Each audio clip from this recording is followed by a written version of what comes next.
He thought a foreign language would make her look small, but before the night was over, it would make him look smaller than anyone in the room.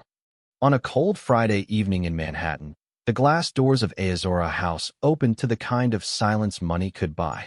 The restaurant sat 40 floors above Fifth Avenue, wrapped in soft gold lighting, polished black marble, and windows wide enough to make the city look like a private possession. Every table had been reserved weeks in advance, but one corner of the dining room had been cleared for a man whose name made managers stand straighter and servers lower their voices: Daniel Takeda, the Japanese billionaire CEO of Takeda Global Systems. He was not just rich. He was the kind of rich that arrived before he did. His assistant had called 3 times that afternoon to confirm the temperature of the sake, the distance between his chair and the window, the exact timing of each course, and whether the staff was prepared for international standards. By 6:55, the kitchen was moving like a machine. By 6:58, the manager, Claire Whitman, had already checked her lipstick twice and warned the staff not to make eye contact too long. And at 7 sharp, Daniel entered in a charcoal suit that probably cost more than most people's rent for a year, followed by 2 executives, his attorney Robert Hayes, and a young public relations consultant who smiled only when Daniel did. Near the service station, Maya Johnson adjusted the black apron tied around her waist and picked up the leather-bound menu. She was 32, quiet, graceful, and so composed that people often mistook her calm for weakness. At Azora House, most guests saw only the uniform, the tray, the polite smile, and the name tag pinned neatly above her heart. They did not know she could read faster than most lawyers in the room. They did not know she had once stood behind glass walls in international meetings where every word mattered. They did not know that the woman they called when a table needed water refilled had once carried conversations across languages like a bridge no one noticed until it saved them from falling. Maya had been working double shifts for 8 months, never complaining, never explaining, always arriving 10 minutes early and leaving after the silverware was counted. That night, Claire touched her elbow and whispered, "Table 12 is yours. Be careful. He is extremely important." Maya gave one small nod and walked toward the corner table with steady steps. Daniel did not look up when she arrived. He kept reading something on his phone, then lifted 2 fingers as if summoning a car instead of a person. Maya smiled with practiced warmth and said, "Good evening, Mr. Takeda. Welcome to Azora House. My name is Maya, and I will be taking care of you tonight." Only then did Daniel raise his eyes. He looked at her name tag, then at her face, then at the menu in her hand. A thin smile appeared, not friendly, not amused, but sharpened by the pleasure of testing someone he had already decided was beneath him. "Maya," he repeated slowly, "tell me, do you actually understand this menu, or do you just carry it?" The table went still for half a second. One executive looked down to hide a smile. Claire froze near the host's stand. Maya kept her posture straight, her expression calm, and her pen ready. "I would be happy to answer any questions about the menu, sir," she said. Daniel leaned back, satisfied that the room was now watching. Then he closed the English menu, picked up the Japanese one, and said loudly enough for nearby tables to hear, "Good. Then let us see how well you handle a real order." Daniel opened the Japanese menu as if it were a weapon dressed in leather. He did not ask whether the table was ready. He did not ask whether Maya needed a moment. He simply began speaking in smooth, formal Japanese, his voice low enough to sound elegant, but loud enough for everyone nearby to understand that the performance was intentional. The first few items were ordinary enough: a seasonal sashimi selection, grilled black cod, wagyu with yuzu salt, and chilled soba, served at the end of the meal. Maya wrote each item down without looking away, her pen moving neatly across the small order pad. Daniel noticed that she did not interrupt him, and that seemed to irritate him more than confusion. "Would have." He paused, tilted his head, and added a request about the sake temperature using an old-fashioned phrase that most casual learners would never recognize. One of his executives smirked into his water glass. The public relations consultant looked at Maya with the soft, uncomfortable smile people use when they expect someone else to be embarrassed. Maya only nodded once and wrote that down too. Claire stood 10 feet away near the host's stand, pretending to check reservations while watching every second. She wanted the night to pass without a complaint, without a scene, without Daniel Takeda walking out and telling half of Manhattan that her restaurant had failed him. But the longer Daniel spoke, the clearer it became that he was not ordering dinner. He was building a stage. Robert Hayes, the attorney sitting to Daniel's right, studied Maya with quiet interest. Unlike the others, he was not smiling. He had spent enough years around powerful men to recognize when confidence turned into cruelty wearing expensive shoes. Daniel leaned back and said in English, "I hope I am not moving too fast for you." The table gave a small ripple of laughter, not loud, but sharp enough to reach the nearby guests. Maya's face did not change.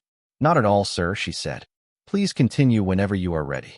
That answer should have ended it, but Daniel heard patience as a challenge. He turned slightly toward his guests and said, still smiling, "In business, details separate professionals from decoration." Another laugh passed across the table.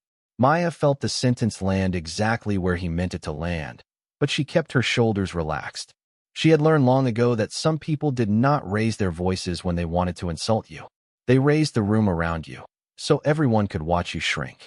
Daniel then switched from Japanese into French, asking a question about wine pairing even though Azora House was not known for wine. The question was unnecessary, almost theatrical, and his eyes stayed fixed on Maya's face as if waiting for the first crack in her composure. She wrote nothing this time. She simply listened. The silence stretched just long enough for the table to assume she was lost. Claire took one nervous step forward, ready to rescue the moment with an apology, but Maya gently lifted one hand, not toward Daniel, not toward the table, but just enough for Claire to stop. Daniel saw the gesture and smiled wider. To him, it looked like surrender. To Maya, it was the last warning she would give him before the night became unforgettable. Daniel lowered the French menu onto the table and waited, letting the silence do what his words had not yet done. Around him, the restaurant seemed to hold its breath. Forks paused above plates. A couple at the nearest window pretended to study the skyline, but their eyes kept drifting back to table 12.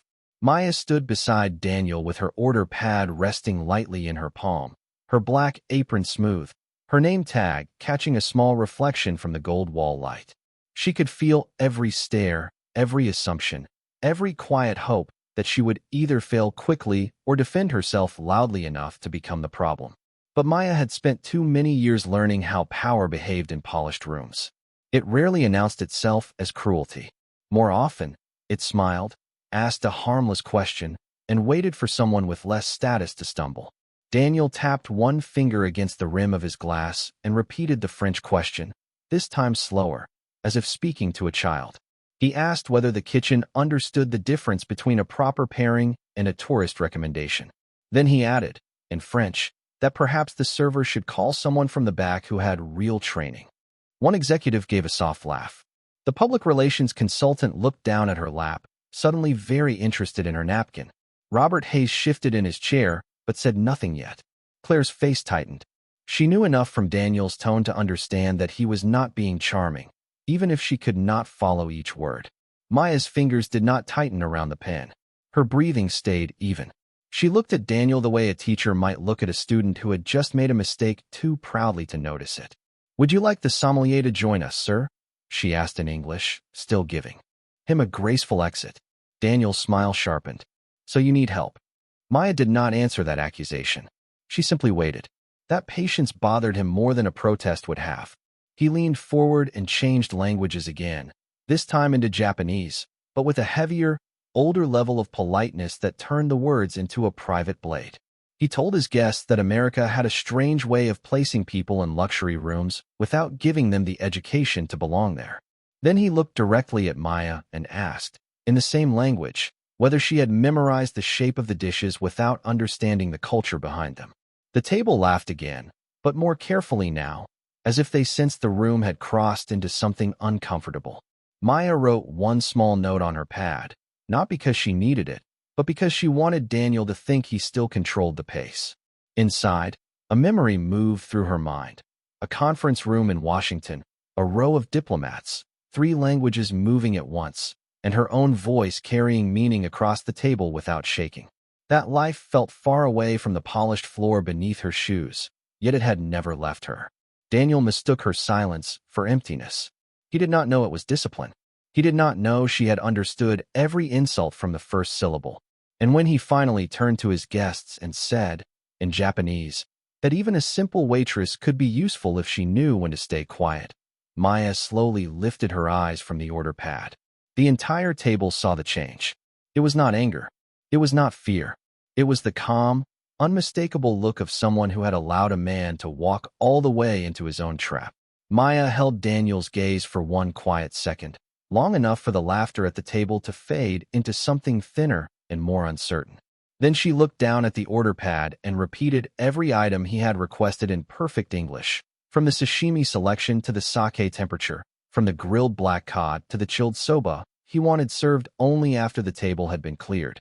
Her voice was calm, professional, and steady, the voice of someone who had no need to prove she had been listening because accuracy had already done it for her. Daniel's smile weakened for the first time that night. It was only a slight change, barely visible, but Maya saw it. Robert Hayes saw it too. So did Claire, who had stopped pretending to check reservations and now stood with both hands folded tightly at her waist. Daniel adjusted his cuff links and said, "That is an impressive memory." Maya gave a polite nod. "Thank you, sir." The words were simple, but her restraint made them heavier than any insult could have been. She was still giving him a way out, still letting him decide whether he wanted to remain a difficult guest or become the man everyone would remember for the wrong reason. But Daniel Takeda was not used to exits that did not place him in front. He glanced at his executives, needing their attention back, needing the old balance restored. He had built a career on rooms bending around him, on people laughing when he laughed, pausing when he paused, lowering their standards of kindness because his bank account was too large to challenge. A waitress refusing to shrink in front of him felt, to Daniel, like disobedience. So he leaned back again and asked in English, "And what about the part one said after the order?" A tiny chill moved through the table. The question was too direct to ignore, too proud to soften. The public relations consultant looked up quickly, then looked away. One of the executives took a sip of water even though his glass was nearly empty. Maya did not rush. She closed the small order pad with her thumb and held it against her apron. "Which part would you like me to repeat, sir?" she asked. Daniel's eyes narrowed. He had expected embarrassment. He had expected panic. He had not expected precision. For a moment, he studied her as if she had changed shape in front of him. Nearby, a server carrying a tray slowed near the service station. Sensing that something important was happening but not knowing what had been said, Claire finally stepped forward and said, "Mr. Takeda, I am sure Maya can have your order placed right away." It was a careful attempt to end the moment, but Daniel raised one hand without looking at her. "No," he said. "I asked her a question." Maya turned slightly toward Claire, and there was no fear in her face, only a quiet assurance that told Claire to let the room hear what it had allowed to begin. Daniel switched back into Japanese, this time speaking more slowly and more sharply. He asked Maya to translate his exact words, including the comment about a simple waitress knowing when to stay quiet. He believed the request would corner her. If she admitted she understood, she would have to repeat the insult against herself. If she refused, he could call her unprofessional. The room waited. Maya breathed in once, not deeply, not dramatically, just enough to steady the years inside her that had taught her dignity could be louder than anger. Then she answered him in Japanese, not with broken phrases, not with restaurant vocabulary, but with the polished fluency of someone who understood not only the language, but the pride hiding behind it. She said that she had heard every word, that the order had been recorded correctly, and that silence should never be mistaken for ignorance. The table went completely still. Daniel's hand froze beside his glass. Robert slowly lowered his fork. Claire's lips parted, but no sound came out. And Maya, still standing beside the most powerful man in the room, added in the same flawless Japanese that a guest may be honored without being allowed to dishonor the person serving him. For several seconds, no one at table 12 moved. The city glittered beyond the windows, taxis sliding below like yellow sparks. But inside Azura House, the entire room seemed to have narrowed around Maya Johnson and Daniel Takeda. Daniel kept his hand near the glass, his fingers still, his expression caught between disbelief and offense. He had expected a waitress to stumble. He had expected her to smile nervously, look toward the manager, or apologize for not understanding a language he had used like a locked door. Instead, she had opened that door calmly and stood on the other side with perfect manners. Robert Hayes looked from Daniel to Maya with the careful silence of a man watching a negotiation change hands. Claire Whitman pressed one palm lightly against her stomach, realizing too late that the person she had worried might embarrass the restaurant had just become the only one protecting its dignity. Daniel recovered first, or at least tried to. He gave a small laugh, the kind designed to tell everyone that nothing serious had happened. "Very good," he said in English. "You know a few lines." Maya did not correct him. She only stood there, still holding the order pad against her apron, waiting with the same professional patience that had made him underestimate her. That patience now felt different to Daniel. Before, it had seemed like weakness. Now it felt like a mirror. One of his executives cleared his throat and reached for the menu as if changing the subject might save everyone. But Daniel was not finished. His pride had been scratched in public, and men like Daniel did not always understand the difference between being challenged and being exposed. He turned his body slightly toward Maya and said in French, "Since you are so talented, perhaps you can explain the wine list properly."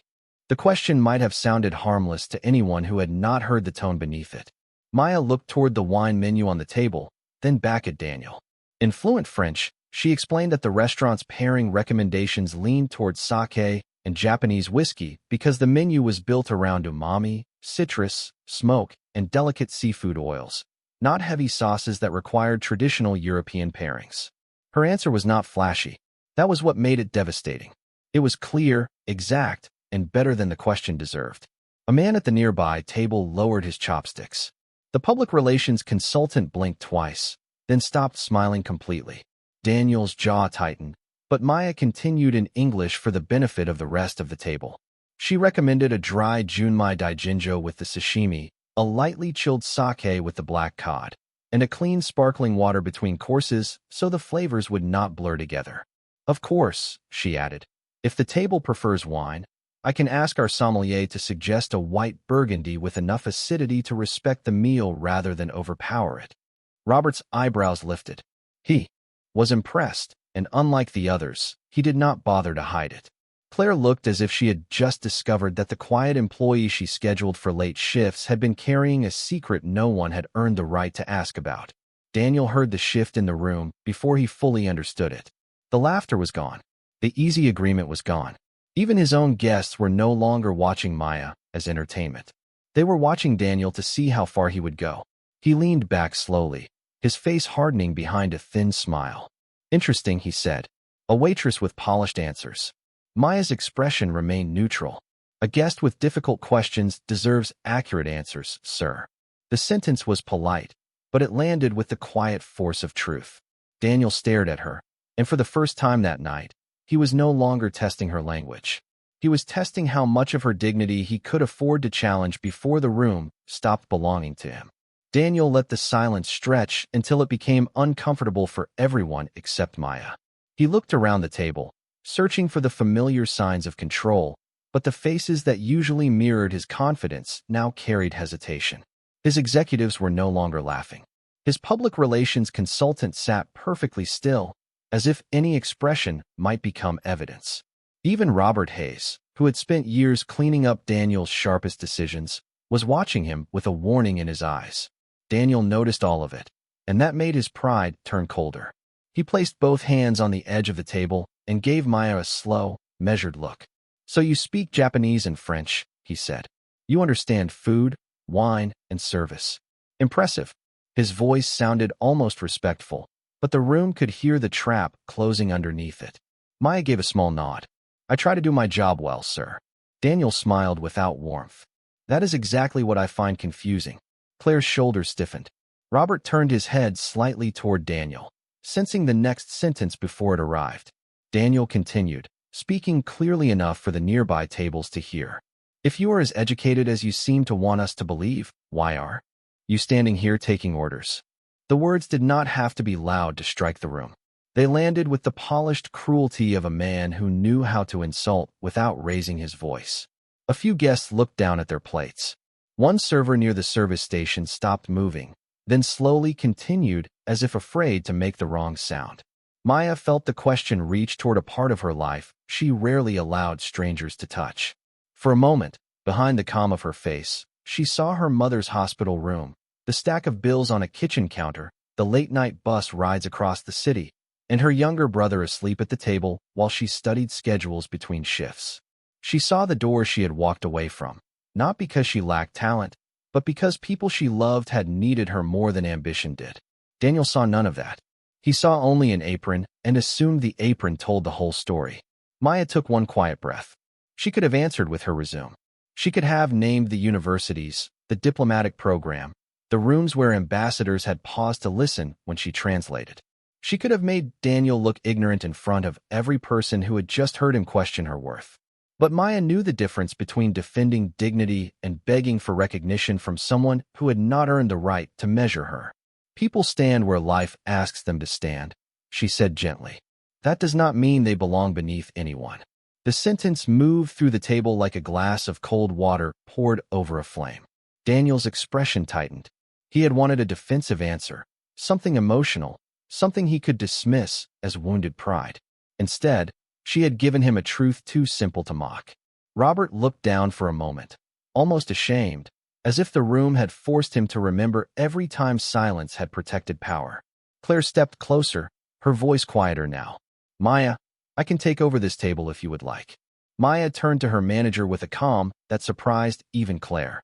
Thank you, Miss Whitman, but I am fine. Daniel gave a short laugh. Of course you are. People always say they are fine when they have no other choice. Maya looked back at him, and for the first time, her politeness carried an edge he could not ignore. Choice is not always about where you work, Mr. Takeda. Sometimes it is about who you decide to become while you are there. The table fell silent again, but this time the silence did not belong to Daniel.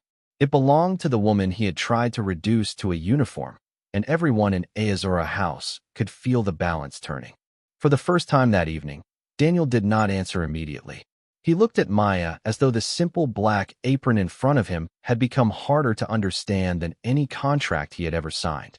The room remained quiet, not empty quiet, but listening quiet, the kind that gathers when people realize a moment has become bigger than the people inside it.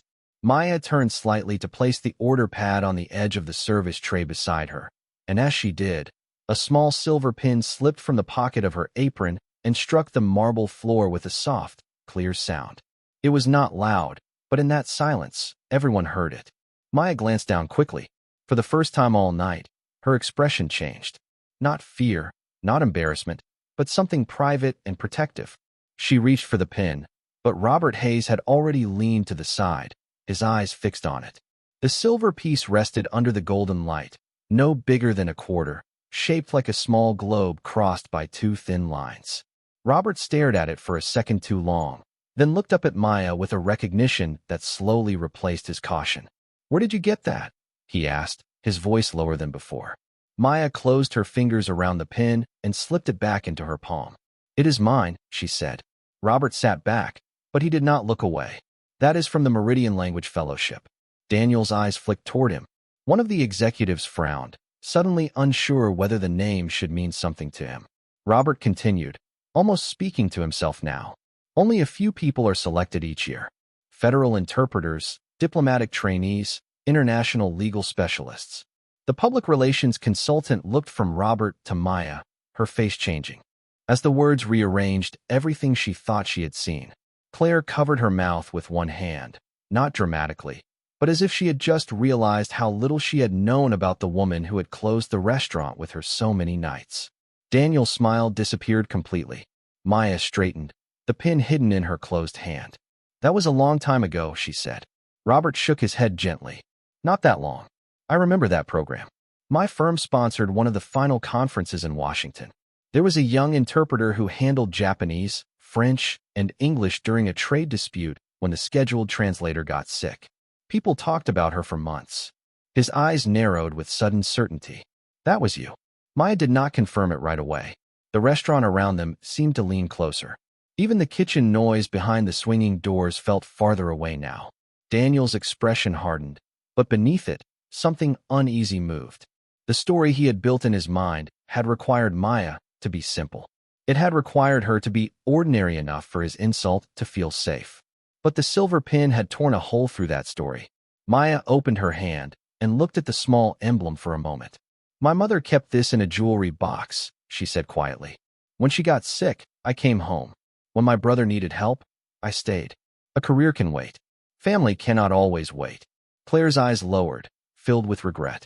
She remembered every time Maya had accepted an extra shift without complaint, every time she had said she was fine, every time Claire had assumed quiet meant uncomplicated. Daniel looked at the pin, then at Maya, and for once the language between them was not Japanese or French or English. It was truth, plain and unavoidable. Maya placed the pin back into her apron pocket and met his eyes again. "I never stopped knowing what I know, Mr. Takeda. I only stopped needing strangers to applaud it." Daniel stared at the place where the silver pin had disappeared into Maya's apron pocket, and for the first time that night, he looked less like a man commanding a room and more like a man trapped inside the judgment he had made too quickly. He had built his insult on a simple assumption that the woman serving his table could not possibly understand the world he came from, the languages he spoke, the rooms he entered, the power he carried. Now that assumption sat exposed between them, plain enough for everyone to see. Maya did not smile. She did not celebrate. She did not use the moment to embarrass him the way he had tried to embarrass her. That restraint made the silence even sharper. Claire stepped closer, her voice soft but firm in a way it had not been before. "Maya, I owe you an apology," she said. "I should have stepped in sooner." Maya looked at her manager with kindness, not accusation. "Thank you, Miss Whitman." Daniel shifted in his chair, uncomfortable with a conversation that no longer centered on his authority. "This is becoming very dramatic," he said, trying to sound amused. "I ask questions. She answered them. Let us not pretend this is a courtroom." Robert Hayes finally set his napkin beside his plate and looked directly at Daniel. "It does not need to be a courtroom for conduct to matter." The sentence was quiet, but it carried the weight of years spent advising powerful people who mistook silence for permission. Daniel's eyes flashed toward him, surprised by the disloyalty. Robert did not look away. Around them, the restaurant remained still, not because anyone wanted a scandal, but because everyone had felt the truth arrive and did not want to disturb it. Maya turned back to Daniel, her posture straight, her voice steady enough to calm the room instead of inflame it. "Mr. Takeda, I do not need you to know my history in order to treat me with basic respect. I should not have to speak 3 languages, explain your menu, or carry an old fellowship pin for my dignity to become visible." The words landed more deeply than any perfect translation had. The executive closest to Daniel lowered his eyes. The public relations consultant swallowed and looked toward the window, as if the city lights could offer somewhere to hide. Maya continued, not louder, only clearer. "A person can wear a tailored suit and still be poor in courtesy.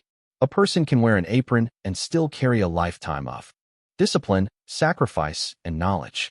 Work does not make someone small. The way we treat people doing that work reveals whether we are small." Claire's face softened with regret. Robert gave the faintest nod, not as a performance, but as recognition. Daniel looked at Maya for a long moment, and something in his expression loosened, though pride fought hard to hold its place. He had been challenged in boardrooms, questioned by investors, and criticized in the press, but none of those moments had felt like this. Those battles were about money, control, and reputation. This was about character, and he had walked into it carelessly. Maya picked up the order pad again, professional to the end. "Your dinner can still be served exactly as requested," she said. "But I will not allow myself, or anyone on this staff, to be used as part of the entertainment." Daniel opened his mouth, then closed it. No clever answer came. No language helped him. The man who had used words to build a stage now had none strong enough to escape it, and in the quiet that followed, everyone understood that Maya had not taken power from him. She had simply refused to give him hers. The silence after Maya's words lasted longer than any apology could have hidden. Daniel looked at the table, then at the faces around him, and for once no one rushed to rescue him from what he had created. His executives sat stiffly, embarrassed by the part they had played with their laughter. The public relations consultant kept both hands folded over her notebook, knowing there was no statement polished enough to make arrogance look harmless. Robert Hayes watched Daniel carefully, not with judgment alone, but with the tired patience of a man hoping his client still had enough wisdom to recognize the edge before stepping over it. Daniel slowly pushed his chair back, stood, and buttoned his suit jacket. A few guests nearby lowered their eyes, expecting him to leave in anger, but he did not move toward the door. Instead, he turned to Maya. His voice, when it came, was quieter than anyone expected. "Miss Johnson," he said, and the formality sounded different now, less like distance and more like respect. "I was wrong." The room stayed still. Maya did not soften too quickly. She simply looked at him, allowing the words to stand on their own. Daniel swallowed, as if pride had become something difficult to move past. "I used language to make myself feel superior. That was not intelligence. That was insecurity wearing a suit." Robert lowered his gaze for a moment, almost relieved. Claire's eyes filled, though she held herself professionally. Daniel turned slightly so the table and the staff near the service station could hear him clearly. "I apologize to you, and I apologize to the staff of this restaurant." Maya gave one small nod. "Thank you, Mr. Takeda." She did not thank him warmly, and she did not need to. Forgiveness was not a performance she owed the room. The dinner continued, but nothing about it felt the same. Maya placed the order with the kitchen, the courses came out perfectly, and Daniel ate quietly, no longer commanding every second with commentary. Near the end of the meal, Robert opened a folder on his tablet, searching for something that had been bothering him since the silver pin appeared. His expression changed when he found it. "Daniel," he said softly, turning the screen. "You need to see this." Daniel frowned, then looked down. On the screen was an old internal report from a trade negotiation 5 years earlier, a crisis that had nearly cost Takeda Global Systems a major partnership. The report credited an unnamed emergency interpreter from the Meridian Language Fellowship for correcting a mistranslation that saved the agreement. Attached to the file was a grainy photograph from the conference. A younger Maya stood near the back of the room, focused, unnoticed, holding a headset in one hand. Daniel's face went pale with recognition.